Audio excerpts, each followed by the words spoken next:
Ready? Start.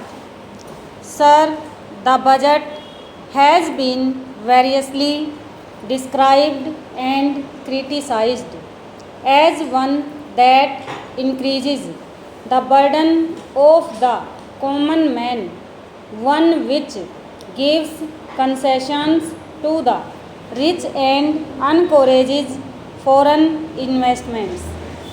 I agree, sir, that it is all this and much more, but it certainly is not a highwayman's budget. To my mind, sir, the budget is sincere, conscientious, and at the same time, it is a bold effort on the part of the finance minister who is charged with heavy responsibility of finding resources for the 10th 5-year plan. This plan, to my mind, sir, is not at all ambitious in view of our needs. It may be looked upon as a rather heavy demand, but looking to our needs, it is not very ambitious. Sir, the fact that even the considerations of the coming general elections could not deflect the finance minister from the course which seemed to him necessary and proper should earn him the appreciation of every right thinking man.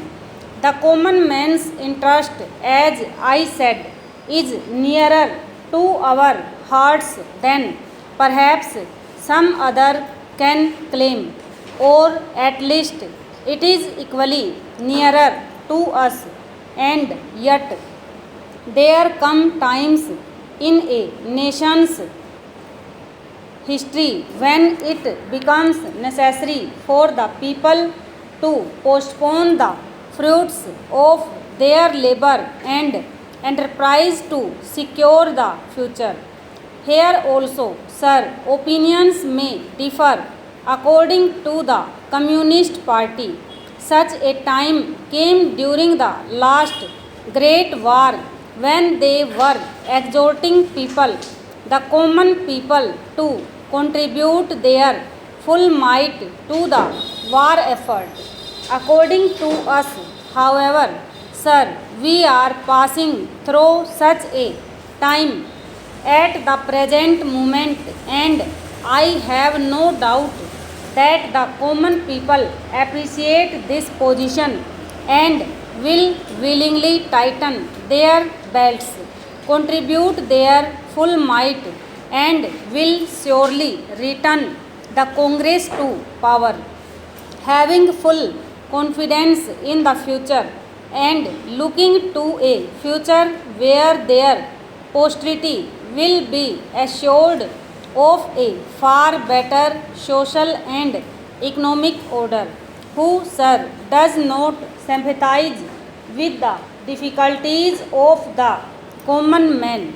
As a matter of fact, most of us come from that class, and I am sure the finance minister would have liked to do away with some of the levies. None would have been happier if he could have done without these new levies, but there are, sir, certain very imperative limitations. We are passing through a critical period. Sir, it may not be necessary to continue these levies for a long time. Rather, I am inclined to think that before long it may be possible to give up some of them. At least I have very valid reasons to think so. Our public undertakings are coming to their own, and some of our important irrigation and power projects have just been completed. Some others are nearing completion and in due course. I think in the very near future they must yield returns.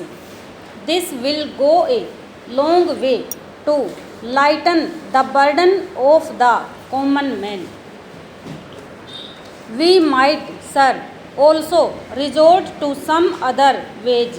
I suggest that we might take to public trading in some specific items of export and import.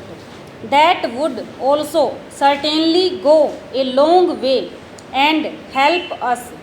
The private corporate sector has been steadily growing and has been developing capacity. It is sure to benefit from all these present concessions and develop greater capacity.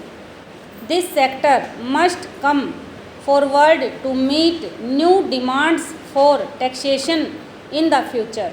I agree that so far as indirect taxation is concerned, it has reached the saturation point, but the corporate sector, growing as it is in strength, in vitality and in capacity, will not, I am sure, shrink its responsibility to contribute to the common fund.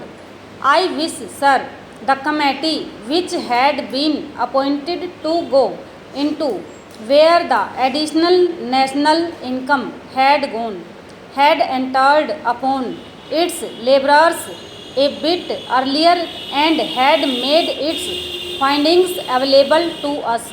I do not want to state its findings, but I have a feeling that the committee, when it concludes its labours, will come to the conclusion that a major portion of this additional national income has gone into the pockets of a comparatively small number of men, small number of individuals, and it is they who must in future contribute their share to the country's taxation needs, because the profits they have earned are not all due to their own efforts and enterprise only. To a very large measure, they are the result of the economic policies of the government and due to certain other circumstances to which they did not contribute anything. Therefore, there is ample justification for the two taxes, the capital gains tax and the excise profits tax. I need not go in detail into all the reasons that my honorable friend. Stop over.